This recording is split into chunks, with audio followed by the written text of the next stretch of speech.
এখন আমার কথা বলতে আপনাদের সাথে আমার ভয়, তবে আপনার সাথে না। যেগুলো ডাইরেক্ট প্রচার করেন তো করেনি, এটা মানুষ বুঝবে। কিন্তু কিছু ইউটিউব আছে আমার কাছে হয়তো বা আসেও না, অন্যের কাছ থেকে নিয়ে এটাকে কাটছাট করে এমন ভাবে প্রচার করে যে আমার বিরুদ্ধে ভুল বুঝার যথেষ্ট অবকাশ থাকে। বিশেষ করে আমার কিশোরগঞ্জ এবং ইটনা মিটামো নষ্ট গ্রামে এই যে স্বাধীনতা বিরোধী জামাত চক্র কতগুলো ইউটিউব ছাড়ছে। এর নাম একটা হইলো জামাতের একদম 1 নম্বর, এটার নাম হলো সত্যের সন্ধানে। তাদের একমাত্র কাজ হইল আমার বিরুদ্ধে অপপ্রচার করা। আর আমার ভাটি এলাকার মানুষ এত বেশি সরল সহজ, একটা কথা কইলেই দূরায়া আমাকে জিজ্ঞাসা করে, এইটা নাকি কইছেন, ওইটা নাকি কইছেন, এটা নাকি হয়ে সব প্রনাশ হয়ে যেতেছে। কিন্তু আমি তাদেরকে বলি, আমি যে কথা আপনাদের সামনে জনসভা এবং সমাবেশগুলোতে বলে আসছি এবং সারা জীবন যা বলছি এটাই সত্য, এর বাইরে আমার আর কোনো সত্য নয়। এইসব ওই জামাত এবং স্বাধীনতা বিরোধী এবং ওই যে কালাচোরারা যারা টাকা চুরি করিয়া চাকরি মাকরির নামে যারা সম্পদ কামাইছে, ঘুষখোর চোর, এদের 2-1টা বাজে আছে ইউটিউব আছে, এইগুলো আপনারা বিশ্বাস করেন। এখন আপনার কথার উত্তর আমি দিচ্ছি। আমি একটা প্রশ্ন করতে চাই। প্রথমত হলো আপনি একটা কঠিন সময় পার করেছেন গত কিছুদিনে, এখনো হয়তো সেটা ধীরে ধীরে কেটে উঠছেন, কারণ জনমানুষের ভালোবাসা আপনার সঙ্গে আছে। এই কঠিন সময় পার করার আর ওই সময়টার একটা বর্ণনা আপনার কাছ থেকে শুনতে চাই। একই সঙ্গে আপনি এলাকায় গেলেন এবং গত সপ্তাহে এলাকায় গিয়ে আপনি বিপুল সম্বর্ধনা পেলেন এবং হাজার হাজার মানুষ দেখলাম একদম হাওরের বিভিন্ন প্রান্ত থেকে আপনার কথা শুনতে এসেছিল। সেই দুটো জায়গায় আপনি যদি একটু শুনেন, তারপরে আমার বিষয়ে আমি প্রশ্ন করব। দেখেন, আমার এলাকার মানুষ ইটনষ্ট মিটামনের মানুষ, ওইটা আমি 1996 সনে টেলিভিশন মার্কা নিয়ে আওয়ামী লীগ ছেড়ে, আমি আওয়ামী লীগের কি ছিলাম সবাই জানে, যে যত কথাই বলুক, আমি আওয়ামী লীগের ওপেনিং ব্যাটসম্যান ছিলাম, যদিও আমাকে কোনো পদ পদবি শেখ হাসিনা দেয় নাই কোনোদিন। আমি ওপেনিং ব্যাটসম্যান ছিলাম। হানিফের ইলেকশন এজেন্ট ছিলাম, আমি মাগুরার ইলেকশনে চিফ ইলেকশন এজেন্ট ছিলাম, আমি সমস্ত কলেজ স্কুল বিশ্ববিদ্যালয়গুলিতে বক্তৃতা করে করে প্যানেল পাস করাইছি, এগুলো সবাই জানে। সেই আওয়ামী লীগের আমি 86 সনে এমপি ছিলাম। সমস্ত অ্যাকাউন্ট ছাইরা এলাকাতে গেলাম আমার এলাকার মানুষের সুখ দুঃখের সাথী হওয়ার জন্য। সেই এলাকাটা হলো ইটনা মিটামো নষ্ট। বলতে গেলে সমস্ত ভাটি এলাকার সাথে আমার সেই প্রাণের সঙ্গী আছে। সেই যে গেছিলাম, সেই 30 বছর যাবৎ সুখে দুঃখে, সুদিনে দুর্দিনে, মরণের জীবনে, সমস্যার সমাধানে আমি তাদের সাথে আছি এবং আমার লাশটাও মৃত্যুর পরে তাদের কাছেই যাবে। যে যত কথাই বলুক, আমাদেরকে হাওড় অঞ্চলের ইটনা মিটামো নষ্ট গ্রামের মানুষের কাছ থেকে কেউ দূরে সরাইতে পারবে না। আমি মানুষের সাথেই থাকবো এবং আমি তাদেরকে বলে আসছি, ইটনা মিটামো নষ্ট গ্রামের মানুষ, আমি আপনার পাহারাদার, আমি আপনাদের গোলাম, আমি আপনাদের সাথে আছি, কারো কথা বিশ্বাস করবেন না, আপনাদের জন্য আমার জীবন আছে, জীবন দিব, মৃত্যুর পরেও আমার লাশটা এখানেই কবর হবে। এই মানুষ হাজারে হাজারে আসে, এটা কোনো না, একটা টাকা দেওয়া হয় নাই, মানুষ নিজের খরচে আসে, আমার পকেট থেকে একটা টাকাও খরচ হয় না, কাউকে টাকা দেওয়া হয় না। এই যে শত শত নৌকা আছে, হাজার হাজার মানুষ আছে, 3 মাইল লম্বা মিছিল হয়। এই যে আমি ওতে গেলে অষ্টগ্রামে গেছি, আমার দিনের নবী হযরত মুহাম্মদ সাল্লাল্লাহু আলাইহি সাল্লামের জন্মদিনে 12ই রবিউল আউয়াল 7 কিলোমিটার লম্বা মিছিল হয়েছে, 150 গেট হয়েছে, 500 গরু জবাই হয়েছে, 5টা ইউনিয়নে, এমনও গেছে একটা ওয়ার্ডে 3টা গরু জবাই হয়েছে, 4টা গরু জবাই হয়েছে, এইরকম অবস্থা। তো এই অবস্থায় দাঁড়ায়া মানুষের মধ্যে আমার যে প্রীতি, আমার যে ভালোবাসা এবং মানুষের প্রতি আমার যে দরদ এবং শ্রদ্ধা বোধের জীবনে যাবে না মৃত্যু পর্যন্ত। কাজে ইটনা অষ্টগ্রাম মিটামনের মানুষকে আমি সালাম জানায় বলি, যারা যত কথাই বলো এই জামাতা, রাজাকার, আলবদর এবং স্বাধীনতা বিরোধী শক্তি এবং আমার বিরুদ্ধে এখন কিছু দাঁড়াইছে, কি করবো, আপনাকে 200 ভোট পাইবো না, কিন্তু 2 কোটি টাকা খরচ করতেছে এই চোরারা, কালা চোরারা। এরা কেউ চাকরি করতো, কেউ ওইটা করতো, লুটপাট করে টাকা করে খরচ করে ইউটিউব চালায়, বাজে কথা বলে। কিন্তু তা তো মানুষ আমার পক্ষে আছে এবং থাকবে, এই হলো কথাটা। কাজে আমি মানুষকে, আমার বিটামনের মানুষকে আমি বুকে ধারণ করি, অন্তরে ধারণ করি, এবং এই কারণে হাজার হাজার মানুষ আসে।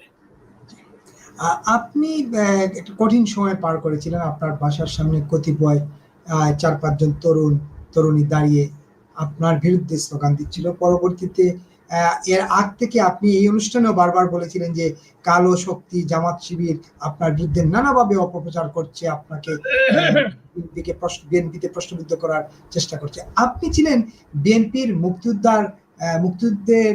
মুক্তিযোদ্ধার দল, স্বাধীনতার ঘোষকের দল দাবি করা বিএনপির সবচেয়ে বড় অস্ত্র মুক্তিযোদ্ধা হিসেবে আপনি মুক্তিযুদ্ধের বয়ান বিএনপি থেকে সবচেয়ে বেশি প্রচার করছিলেন।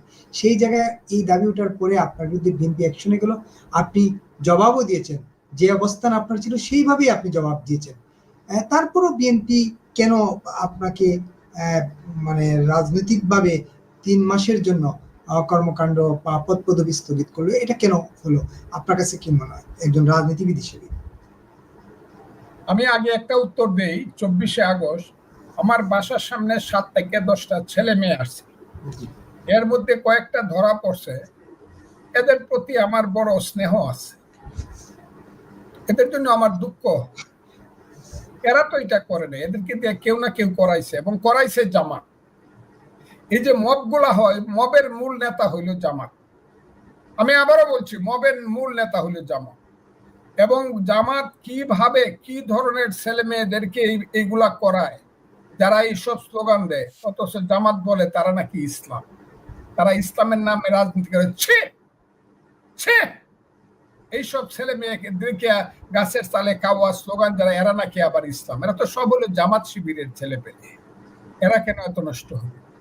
এদের প্রতি তো আমার মায়া আছে। কিন্তু জামাত শিবির এবং স্বাধীনতা বিরোধী শক্তি যারা এইসব ছেলে পেলেদেরকে হাজার হাজার কালো টাকা দিয়া কাজে লাগাইয়া ফজলুর রহমানের মতো বাড়ির সামনে বাজে স্লোগান দেওয়ায়, মব করায়, সেই জামাত শিবিরের প্রতি আমার জীবনের সবচেয়ে কঠিনতম ঘৃণা রয়ে গেল। তবে এই ছেলে মেয়েরা মানুষ হোক, এটা আমি দোয়া করি। এমনকি আমি এটাও দোয়া করি, এরা যদি তাদের ভুল বুঝতে পারে মানুষ হইতে চায়। আমি একজন সিনিয়র অ্যাডভোকেট, আমার ওয়াইফ অ্যাডভোকেট, আমার ছেলে ব্যারিস্টার। ওই কোর্টে আমার শত শত আমার জুনিয়র আছে, ওই জজ কোর্টে। আমি এদেরকে জেলখানা থেকে বের করব, এবং তারা যাতে সুস্থ জীবনে ফিরে যেতে পারে আমি চেষ্টা করব, যদি তারা আমার সঙ্গে যোগাযোগ করে। আমি দোয়া করি এরা জামাত শিবির, এই কালো শক্তির এই থেকে চক্রান্ত থেকে বেরিয়ে আসা ভালো মানুষ হোক। আমি জামাত শিবিরকে বলবো, মনে রাখেন কিন্তু আমার সঙ্গে কিন্তু আপনারা এই কাজগুলা করতেছেন।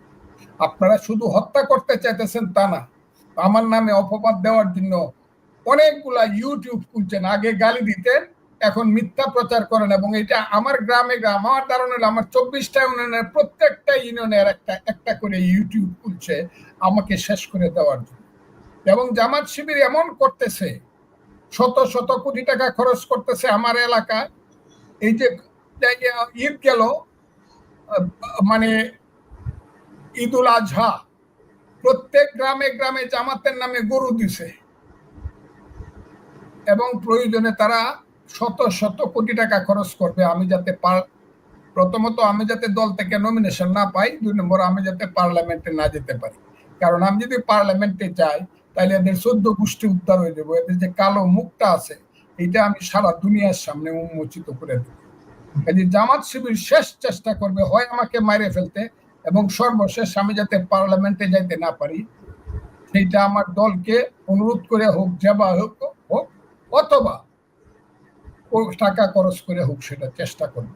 আমি আপনাকে খুব ক্লিয়ারলি বলি, ওই যে জামাতের ছেলে পেলেরা আছে, এদের সঙ্গে আমার কোনো ধরনের শত্রুতা নাই। কিন্তু শত্রুতাটা শুরু হয়েছে তারা যখন বলছে 71 কিছু না, 47 হইল মুক্তিযুদ্ধ, আর 24 হইল মুক্তিযুদ্ধ, আর 71 হইল গন্ডগোল। এটাই আমার সবচেয়ে বড় যুদ্ধ এদের সাথে। আমি এটা বাংলাদেশে প্রতিষ্ঠিত করব আল্লাহর রহমতে। আল্লাহর রহমতে সমস্ত মুক্তিযুদ্ধের পক্ষের মানুষকে নিয়ে, যে 71 হইল বাংলাদেশ, 71 না হইলে বাংলাদেশ হতো না। 71 হইল বাংলাদেশের মা, আমার মা, আমাদের মা। এবং এই 71 টিকবে, এবং জামাত শিবিরেরা, স্বাধীনতা বিরোধী শক্তিরা এসে হাত জোর করে এদেশে বাঁচতে হবে আমাদের সামনে। এটা আমি খুব ক্লিয়ার বলে দিলাম। এটা হবেই। তো একটা জিনিস আপনাকে বলি, তারা আমাকে মাইরে ফেলতে পারে, এইটা যদি মেরে ফেলে, যেভাবেই আমি মারা যাই, এটা বলতে হবে যে আমাকে স্বাধীনতা বিরোধী শক্তি মেরে ফেলছে, এতেও আমার কোনো আপত্তি নেই। তবে বেঁচে থাকলে এদের রাজনীতিকে আমি পরাজিত করবই, মুক্তিযোদ্ধাকে জয়ী আমরা করবো। একেবারে যখন এই প্রসঙ্গ বললেন যে বেঁচে থাকলে মুক্তিযুদ্ধকে জয় করবেন, মুক্তিযুদ্ধ কি আবারও এক হতে পারবেন এই সংকটকালে দেশের? মুক্তিযোদ্ধারা, আমি খুব ক্লিয়ার বলি, এইখানে বিএনপির একটা রোল আছে। বিএনপিকে আমার দল আমাকে 3 মাসের জন্য সাময়িকভাবে তারা স্থগিত করছে আমার পদ, তারপরে আমি তাদেরকে ধন্যবাদ দিব, সিদ্ধান্ত নিছে, আমি মানছি। কিন্তু একটা কথা বিএনপিকে আমি বলবো যে বিএনপি না থাকলে এখন কিন্তু জামাত এই সংবিধানটা উড়ায় দিত।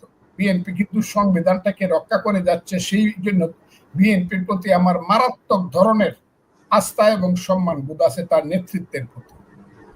বিএনপিকে এখন শুধু একটা জিনিস করতে হবে, নদীর উত্তর পারে মুক্তিযুদ্ধ আর দক্ষিণ পারে কিছু না, এটা বললে হবে না। বিএনপিকে নির্দিষ্টভাবে বলতে হবে, বিএনপির যিনি প্রতিষ্ঠাতা তার নাম শহীদ প্রেসিডেন্ট জিয়াউর রহমান, এবং জিয়াউর রহমান সাহেব ছিলেন মুক্তিযুদ্ধের মেজর জিয়া। সেই মেজর জিয়া বলেছিলেন, I major Zia do hereby declare the independence of Bangladesh on behalf of our great leader Bangabandhu Sheikh Mujibur Rahman. সেই জিয়াউর রহমান ছিল 1 নম্বর সেক্টর কমান্ডার, সেই জিয়াউর রহমান ছিল জেট ফোর্সের ব্রিগেড কমান্ডার, এবং তিনি ছিলেন মুক্তিযুদ্ধের বীরত্ব। তিনি যে বিএনপি প্রতিষ্ঠা করেছিলেন।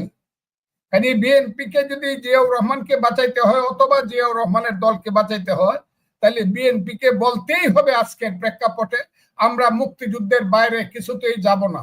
জামাত শিবির যারা মুক্তিযুদ্ধের বিরোধিতা করো, স্বাধীনতা বিরোধী শক্তি, এই ব্যাপারে তোমাদেরকে আমরা 1 ইঞ্চি ছাড় দিব না। সেই কথাটা যেদিন কঠিনভাবে বিএনপির নেতৃত্ব বলতে পারবে, সেদিন দেশও বিএনপির হবে, মুক্তিযুদ্ধ বাইচা যাবে। স্বাধীনতা বিরোধী শক্তি যে বাংলাদেশকে নিয়ে ষড়যন্ত্র করতেছে, সেই ষড়যন্ত্র অনেকটা থেমে যাবে। কাজে আমি নির্ভর করতেছি অনেকটা বিএনপির উপরে মুক্তিযুদ্ধের ব্যাপারে। 2, আমি জানি না বিএনপি এই ব্যাপারে কতটুকু আগাবে, কিন্তু বিএনপি যদি নাও আগায়, বিএনপি যদি কমও আগায়, এই দেশে মুক্তিযুদ্ধ যতদিন কথাটা থাকবে, চন্দ্র সূর্য যতদিন থাকবে, মুক্তিযুদ্ধের প্রজন্ম থেকে যাবে এবং মুক্তিযোদ্ধারা এক হবে, এবং মুক্তিযোদ্ধারা এক হয়ে একটা রাজনৈতিক শক্তি প্রতিষ্ঠিত করবে। সেটা অনেকে এটা বললেই মনে করে এটা কি শেখ হাসিনা আবার তার দল আবার আইতেছে নাকি। না, আওয়ামী লীগ, আমি বলছি আওয়ামী লীগের আল একতে 10 বছর লাগবে। শেখ হাসিনা তার দল আসতে অনেক কঠিন, কিন্তু তার দলের সবই অপরাধী না। তার দলের অনেক নিরীহ মানুষ আছে, অনেক মুক্তিযুদ্ধ আছে, চোখের পানি নিয়ে কাঁদে, তারা কোনো অপরাধ করে নাই, দুর্নীতি করে নাই, অনেক আছে। এর বাইরে অনেক সাধারণ মানুষ আছে, শিক্ষক আছে, মাস্টার আছে, ডাক্তার আছে, সমাজকর্মী আছে, ক্ষেতের কৃষক আছে, মাটি কাটার শ্রমিক আছে, গার্মেন্টস কর্মী আছে। এরা মুক্তিযুদ্ধে বিশ্বাসী হইল 95%। কাজে মুক্তিযোদ্ধাদের দল থেকেই যাবে, এবং শেষ পর্যন্ত কেউ যদি না করে, মুক্তিযুদ্ধ নিজের প্রয়োজনেই তাকে বাঁচিয়ে তুলবে। কথাটা খুব ক্লিয়ার। তার দলের সবই, কথাটা খুব ক্লিয়ার। তার দলের অনেক নিরীহ মানুষ আছে, এর বাইরে অনেক সাধারণ মানুষ আছে, শিক্ষক আছে। জি, আমাকে শোনা যাচ্ছে?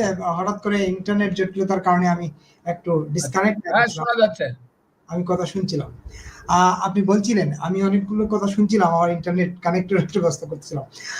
যে আপনি বলছিলেন যে বিএনপি সংবিধান রক্ষা করেছে, এটা একদম এখন পর্যন্ত খুব দৃশ্যমান যে বিএনপি সংবিধানের ব্যাপারে তাদের অবস্থান খুবই।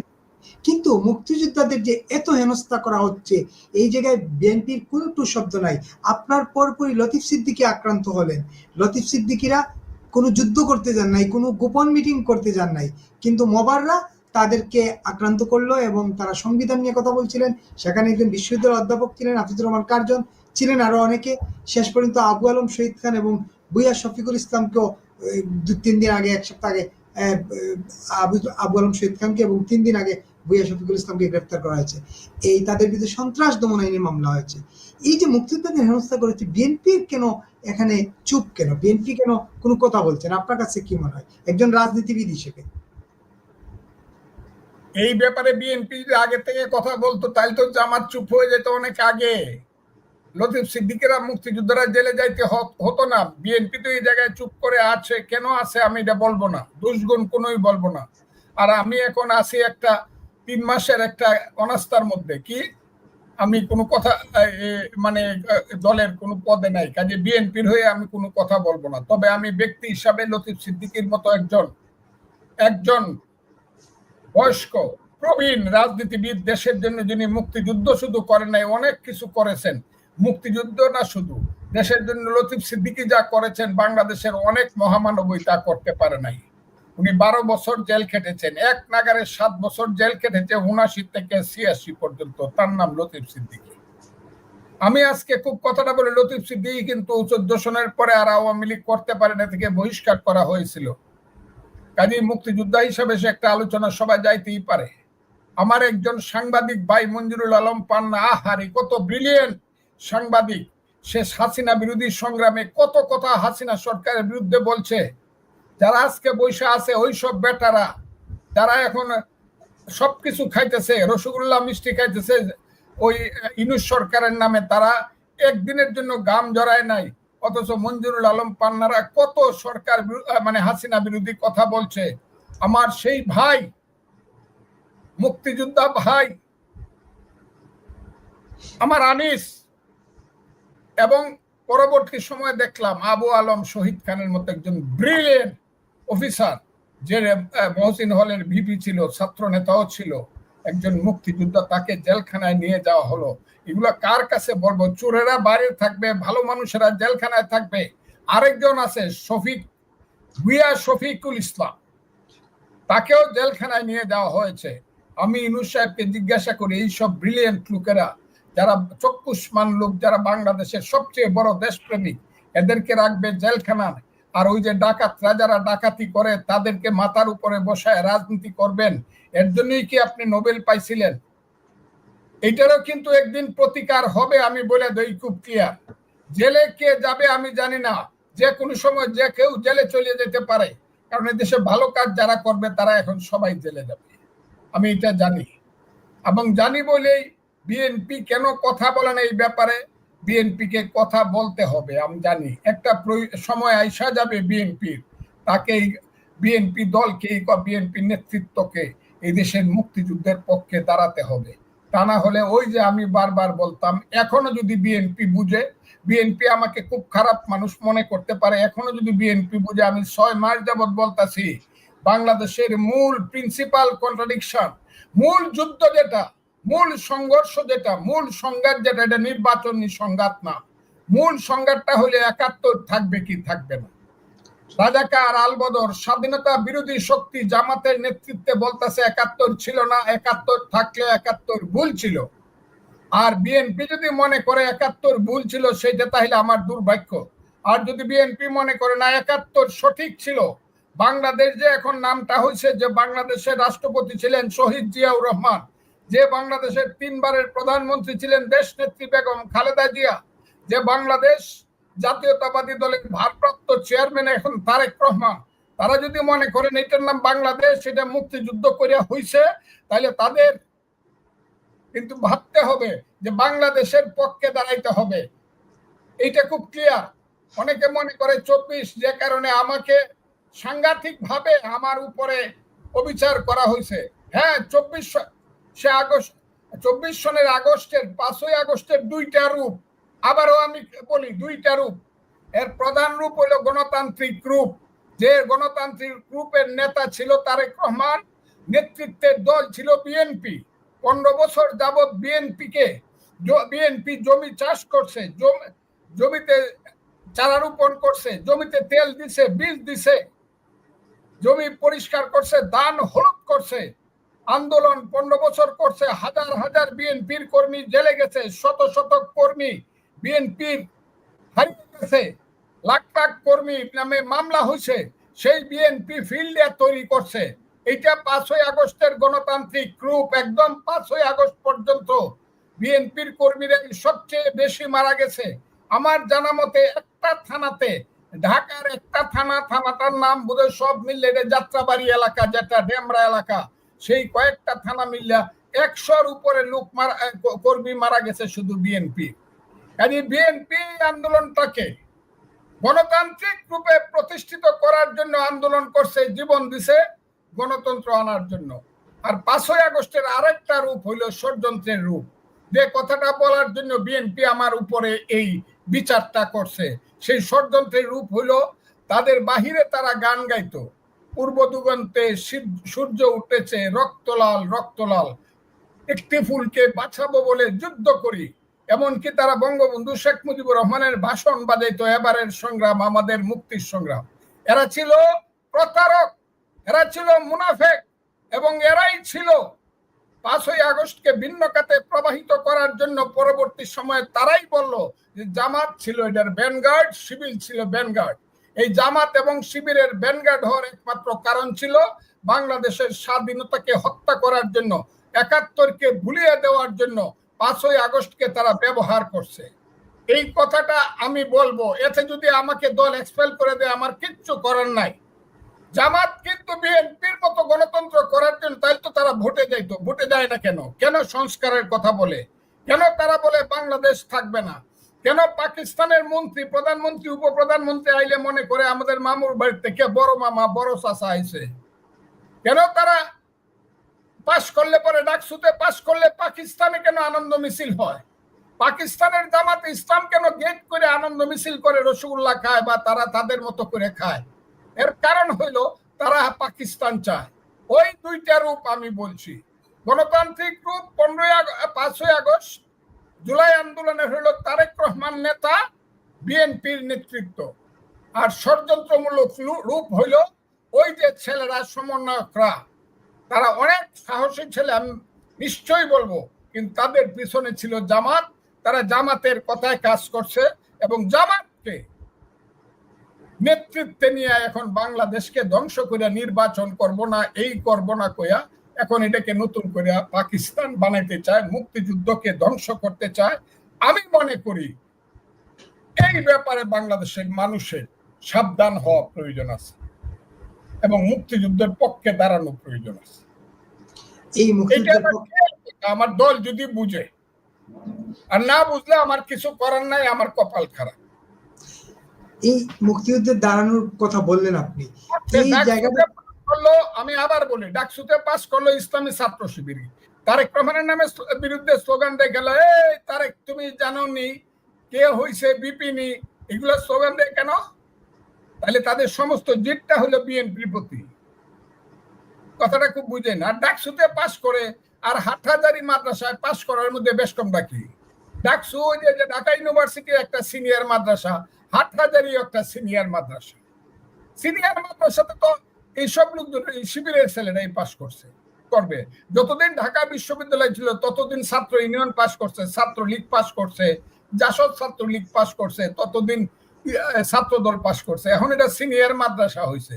কাজে আদর্শগতভাবে যুদ্ধ করে ঢাকা বিশ্ববিদ্যালয়কে আবার কি করে ঢাকা বিশ্ববিদ্যালয়ে ফিরানো যায়, সিনিয়র মাদ্রাসা থেকে এইসব রাজাকারের বাচ্চারা যে ভাইস চ্যান্সেলর হয়ে বৈশা রয়েছে, সমস্ত প্রশাসন দখল করে বৈশা রয়েছে, তাদেরকে কিভাবে নির্বাচনের মাধ্যমে কিক আউট করা যায়, সেই দিন হবে এটা ঢাকা বিশ্ববিদ্যালয়। এখন এটা সিনিয়র মাদ্রাসা, এটার ইলেকশন নিয়ে আমি কোনো চিন্তা করি না।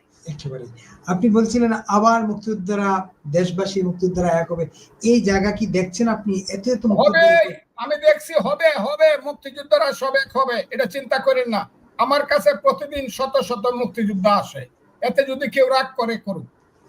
শত শত মুক্তিযোদ্ধা আছে। আমি ভাত খাইতে পারি না, গোসল করতে পারি না, উকালতি করি না, রুমে বসে 15 জন, বাইরে থাকে 100 মুক্তিযোদ্ধা, মুক্তিযুদ্ধের পক্ষের লোক প্রতিদিন আমার সাথে কথা বলে, আপনি আসেননি? আমি বলি না, আমি আসি না, এখনো বলতে পারবো না, দেখি আমার দল কি করে। আমার দল মুক্তিযুদ্ধের পক্ষে থাকলে তো আমি আমার দলের পক্ষে আছি এবং দলের সাথে আমি থাকতে চাই। দল যাতে জিয়াউর রহমানের দল হয়, এটা আমি চাই, মুক্তিযুদ্ধের দল। তার মানে জিয়াউর রহমানের দল কি জিয়াউর রহমানের জায়গা থেকে সরে গেছে? মানুষ মনে করে, মানুষ মনে করে। আপনার রাজনৈতিক অভিজ্ঞতা কি মনে করে? হ্যাঁ, আপনার আমার রাজনৈতিক রাজনৈতিক অভিজ্ঞতা। অভিজ্ঞতা বলে আমি এটা চিন্তা করি 1 বছর পর্যন্ত জিয়াউর রহমানের মুক্তিযুদ্ধের ফেজটাকে স্মরণ করে আমি মুক্তিযুদ্ধের পক্ষে কথা বলি, এবং মানুষ মনে করে এখনো মুক্তিযোদ্ধা বিএনপিতে আছে। শুরুতেই বলছিলাম আপনি মুক্তিযুদ্ধের ঝান্ডা বিএনপিতে তুলে ধরছেন এবং বিএনপির বড় অস্ত্র ছিলেন মুক্তিযুদ্ধের আপনি। তারপর বিএনপি আপনাকে 3 মাসের জন্য স্থগিত করলো। পরবর্তীতে কি হবে আমরা জানি না, এখনো সময় বলে দিবে। কিন্তু না, আমার পার্টির জেলার সম্মেলন আছে, ওই জেলায় আমি 8 বছর প্রেসিডেন্ট এবং আহ্বায়ক ছিলাম। এই দলটা আমি কিশোরগঞ্জের জেলায় গড়ে তুলছি, পরে আমার ফাউন্ডেশনের উপরে এখন যে নেতারা আছে তারা গড়ে তুলতেছে। আমি তাদেরকেও ছোট করি না, তারা আমার ছোট ভাইয়ের মতো, কিন্তু তারাও তাদের প্রচেষ্টা দিয়ে গড়ে তুলতেছে। কিন্তু যখন কেউ ছিল না, ওই যে আমি সবসময় বলি, যখন তোমার কেউ ছিল না তখন ছিলাম আমি। যখন 8 সনে শেখ হাসিনা ক্ষমতায় গেল এবং তাদের অত্যাচারে কিশোরগঞ্জে কেউ যাইতে পারে নাই, জিল্লুর রহমান রাষ্ট্রপতি হইল, আব্দুল হামিদ স্পিকার হইল, দেখেন কিন্তু Syed Ashraf local government minister, একটা জেলায় 6টা সিট, 6টা এমপি সিট। এমপি সিটের একজন হইল রাষ্ট্রপতি ভৈরব কুলিয়ারচর, আরেকজন হইল স্পিকার ইটনামিটা মনষ্টগ্রাম, আরেকজন হইল local government minister Syed Ashraful Islam Kishoreganj Hossainpur. এই জেলাটায় বিরোধী দলের পলিটিক্স করা কতটুকু কঠিন আপনার কি মনে হয়? হ্যাঁ, আর যেখানে হামিদ আমারে ফাইলেই মনে করে ওরে জেলখানায় ঢুকাই দিব, মনে হয় দেশ ছাড়া করবো। আমার ব্যক্তিগত ভাবে আমি শত্রুতা করি না, উনি আমার শত্রুতা করছে। সেই আব্দুল হামিদ, জিল্লুর রহমান এবং আশরাফের এলাকায় আমাকে প্রথম দেশ নেত্রী বেগম খালেদা জিয়া আমাকে কনভেনার করে পাঠাইলো কিশোরগঞ্জ জেলায়। এর 1 মাসের মধ্যে আওয়ামী লীগে ওই আব্দুল হামিদের ষড়যন্ত্রে বিএনপির একদল লোক ঢিল মাইরা পাথর দিয়ে আমার মাথার উপরে, এই চোখের উপরে এমন ঢিল দিল, একটা চোখ এখন পর্যন্ত আমার নষ্ট। এটা বিএনপির নেতারা জানে কিনা, কিশোরগঞ্জের অনেক নেতাই জানে। বহু চেষ্টা করছি, চিকিৎসা করছি, আমার ডাইন চোখটা ঠিক হয় না। আমার ডাইনের মারির একটা দাঁত পড়ে গেছে, 2টা দাঁত নড়ে গেছে, পড়াটা তো পড়ছেই, নড়াটা ঠিক হয় না। সেই বিএনপি আমি করছি, নির্বাচনে গেছি, জেলে গেছি, সবাইকে নিয়ে দল করছি। এখন সেই দলের সম্মেলন হইল 20 তারিখ এই জেলায়, 20 তারিখ কিশোরগঞ্জে।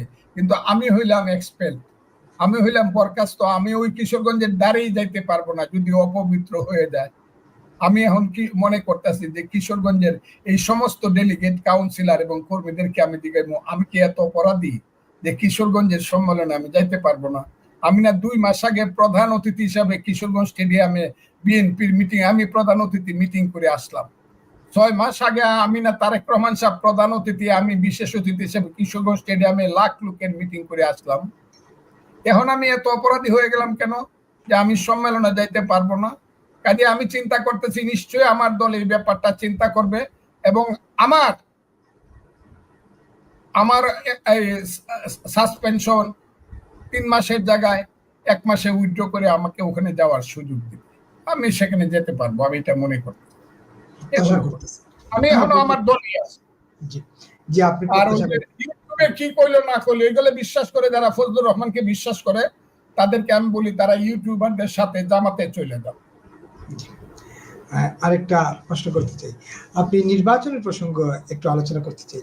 নির্বাচন আপনি সবসময় বলছেন যে নির্বাচন আসলে কঠিন সামনের দিনগুলোতে, এবং এখন বিএনপি এবং জামাত পৃথক অবস্থানে, মানে নিজেদের অবস্থানে দৃঢ়। বিশেষ করে জুলাই সনদের বিষয়ে বিএনপি বলছে যে সবই সংসদে করতে হবে, এখন অনুমোদন হবে, সবই সংসদে পাশ করাতে হবে।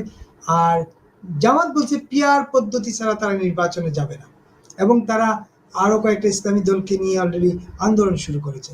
আপনার কাছে কি মনে হয়? আমার কাছে মনে হয় হাকিম হইয়া হুকুম করো, পুলিশ হইয়া ধরো, গানটা শুনছেন?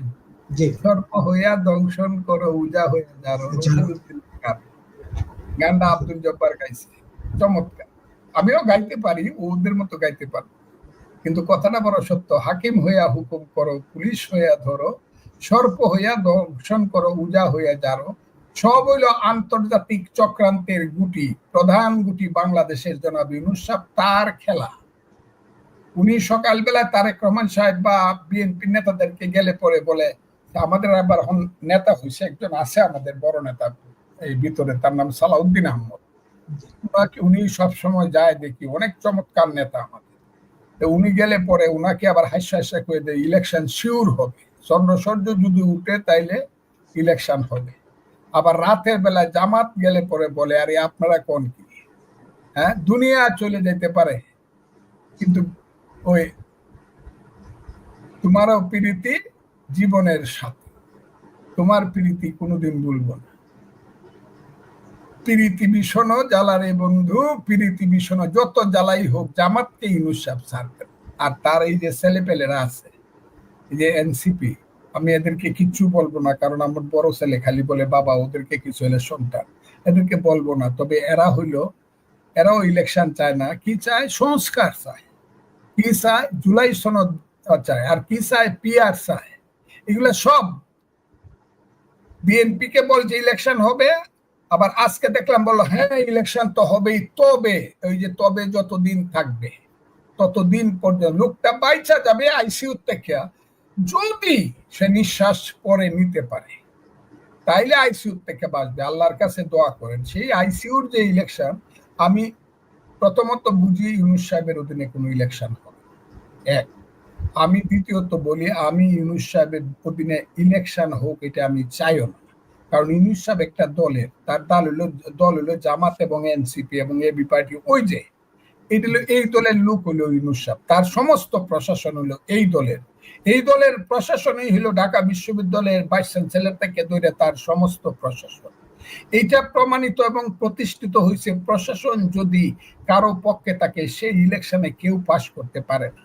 কাজে বিএনপির যদি এইটুক যদি অভিজ্ঞতা হয়ে থাকে, আমি আমার দল তাকে মাথার উপরে রাখেই বলছি, তারা অন্তত এই কথাটা বলবে যে বর্তমান প্রশাসন, হায় রে আমি দেখলাম কিশোরগঞ্জের সমস্ত প্রশাসন, ফজলু ভাই লিডার, আমি তো আপনার ছেলের মতো, আপনি তো আপনার মেয়ের মতো, আমি তো অমুকটা হইছি, আমি এই হইছি, 27 বার কইলেও সালাম দিব শুধু হাসা হাসা, কিন্তু কথাটা শুনবো জামাতের যে আমির তার কথাটা শুনবে, কথাটা বুঝছেন? কিন্তু আমার ফজলুর রহমানের সৎ কথাটাও শুনবে না, কিন্তু জামাতের আমিরের অসৎ কথাটাও তারা শুনবে। এইভাবে প্রশাসন সব জায়গাতে বৈশা রয়েছে। এইটা দিয়ে যদি বিএনপি ইলেকশন করে তাইলে ভোট সব দিনের বেলায় দেখা যাবে ঠিকই, কিন্তু 5টার পরে যখন গণা শুরু হবে তখন সেই ভোট হবে হাওয়ায় মিশে যাবে। আমি কথাটা বলবো, কাজে ইউনূস সাহেবের অধীনে ইলেকশন নয়, একটা তত্ত্বাবধায়ক সরকারের আইন হচ্ছে, এটা কেন জানি পিছাচ্ছে, আইনটা হইলে পরে তত্ত্বাবধায়ক সরকারের অধীনে একটা নিরপেক্ষ ইলেকশন, এছাড়া এই দেশে কোনো সুষ্ঠু ইলেকশন হবে না। আর সেই ইলেকশনে সবাইকে চান্স দিতে হবে, সেই সবাইকে আমরা আর মামুরা না, শুধু বিএনপি আর জামাত না, শুধু বিএনপির জোট আর জামাত জোট না। বিএনপি যদি চিন্তা করে খুব গভীর ভাবে, আমি জানি বিএনপির নেতারা খুব গভীর ভাবে চিন্তা করে, তাহলে মধ্যে একটা জাতীয়তাবাদী মুক্তিযুদ্ধের শক্তি লাগবে, মুক্তিযুদ্ধের শক্তি একটা লাগবে, নাহলে রাজাকাররা খায়ে ফেলবে, স্বাধীনতা বিরোধীরা বিএনপি কে খায়ে ফেলবে, 1.5 বছর পরে দৌড়ায় দিব ইরানের মতো, বনি সদরের মতো। কাজে মধ্যে মুক্তিযুদ্ধের সপক্ষে, সেই মুক্তিযুদ্ধের সপক্ষ যারা 15 বছর লুট করছে, মানুষকে করছে, তারা না, সেই কালো শক্তি না, মুক্তিযুদ্ধের পক্ষে আরো শক্তি আছে, সেই শক্তি দাঁড়াবে। এমনকি আমি এটা জানি 300 এলাকাতে যদি ইমরান খানের দলের মতো আল্লাহর নাম স্মরণ করিয়া যদি খারিয়ে জায়গা মুক্তিযুদ্ধের সেই একটি ফুলকে বাঁচাবো বলে যুদ্ধ করি, তীর হারাই ঢেউয়ের সাগর পাড়ি দিবরে বলে যদি মুক্তিযোদ্ধা বা তার সন্তান বা তার পক্ষের লোক দাঁড়ায় যায়, তাইলে বুঝা যাবে কত ধানে কত চাল। ওই ফ্রন্টটা দাঁড়ানোর সুযোগ দিতে হবে। কেউ অপরাধী না, কেউ অপরাধী হলে জেলে যাবে, বিচার হবে, কিন্তু নির্দোষ লোক, স্কুলের হেডমাস্টার, কলেজের প্রিন্সিপাল, ওই গ্রামের ডাক্তার, সমাজকর্মী, সে যদি মনে করে আমি মুক্তিযুদ্ধের পক্ষে ইলেকশন করব, তাকে সুযোগ দিতে হবে যদি তার দোষ না থাকে। আর তাকে গিয়ে যদি পট করে লতিফ সিদ্দিকীর মতো, মঞ্জুরুল্লাহ করিম পান্নার মতো বান্দা লয়ে যায়, কথাটা খুব বুঝার চেষ্টা করেন, তাইলে তো আর ইলেকশন হবে না। তাইলে তো বুঝে যাবে ইউনূস সাহেব সেই ইলেকশন করতেছেন যে ইলেকশনে আমরা গান গাইতাম, দিনের ভোট রাইতে করছে, নিশিরাইতের এমপি, নিশিতে যাইও ইলেকশনের বন্ধুরা, নিশিতে যাইও ইলেকশনে, সেই গান আবার ইউনূস সাহেবের নামে গাইবো মানুষে। ওই ইলেকশন আমি চাই না, সবাইকে সমান সুযোগ দিতে হবে, খুব ক্লিয়ার। একেবারে আপনি যখন প্রসঙ্গ তুললেন মুক্তিযুদ্ধের পক্ষে, এই মুক্তিযুদ্ধের পক্ষের দল যেগুলো আওয়ামী লীগ ছাড়াও আরো অনেক ছোট ছোট দল আছে, এবং এই যে জামাত ইসলামী যে পিআর এর কথা বলছে, সঙ্গে আরো 4-5-7টা ইসলামী নাম সর্বস্ব দল নিয়ে গেল আন্দোলন করা শুরু করার কথা বলছে, ঘোষণা দিচ্ছে, তারা জাতীয় পার্টির রাজনীতি নিষিদ্ধ চায় এবং 14 দল মানে যা সহ ওয়ার্কার্স পার্টি সহ যেসব দল আছে সেরকম সব দলের রাজনীতি নিষিদ্ধ চায়। তাহলে কি শুধুমাত্র তারাই রাজনীতি করবে নাকি এই দেশে? এই কারণে করবে, এরা আমাদের দেশে কয় উডুলা, স্বাধীনতা বিরোধীরা হইলো উডুলা।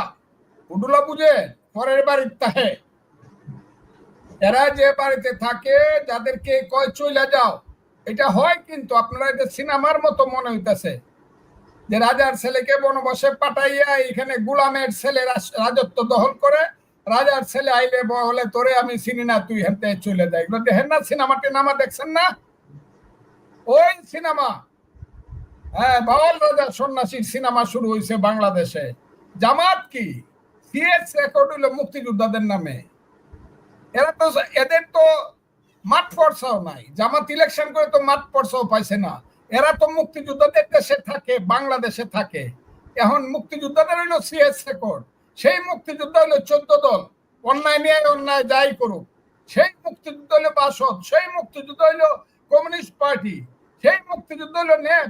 এখন সব বাদ করে দাও, আর আমরা যারা ওই কি দখল করে উডুলা আর কি সেটেলার যারা আছে, এরা থাকবো সিএস রেকর্ডের, তো সিএস রেকর্ডের মালিক আমরা মুক্তিযোদ্ধারা।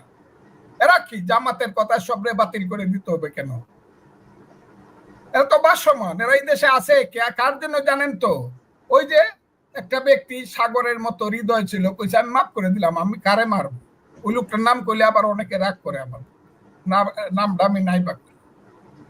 এই যে আপনি বললেন মাফ করে দেওয়ার কথা, বঙ্গবন্ধুর কথা, আপনিও তো মাফ করে দিচ্ছেন। আপনার বাসার সামনে যারা গিয়া গালাগালি করছে, আপনাকে নানাভাবে হেনস্থা করছে, তাদেরকে আপনি জামিনের জন্য লড়বেন বলছেন। তো এই মাফ করে দিতে আপনাকে আবার আপনার বিপদই ডেকে আনবে। এই যে মেয়েটারে দেখলে বুঝছেন, এই মেয়েটার বয়স কত?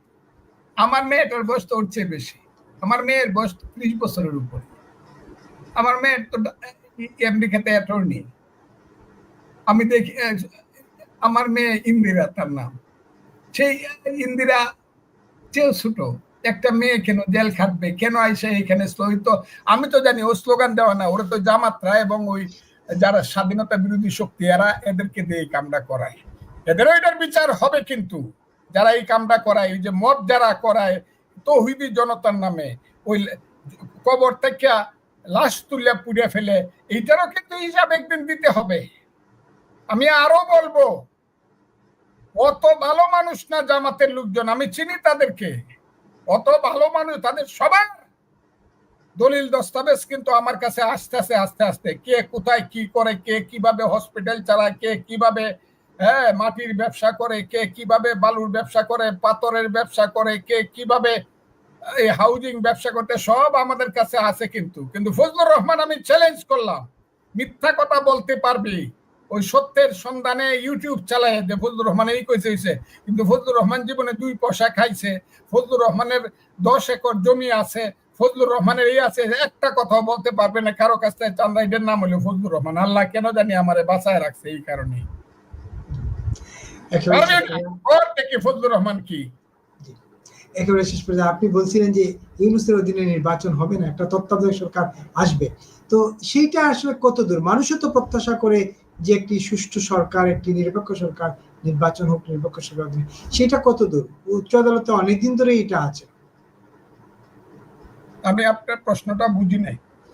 মানে আপনি বলছিলেন ইউনূসের অধীনে তো নির্বাচন হবে না, আপনি বিশ্বাস করেন, এবং একটা তত্ত্বাবধায়ক সরকার হবে, এটা মনে হচ্ছে। সেটা আসলে কতদূর, কবে নাগাদ হতে পারে বলে আপনার মনে হচ্ছে?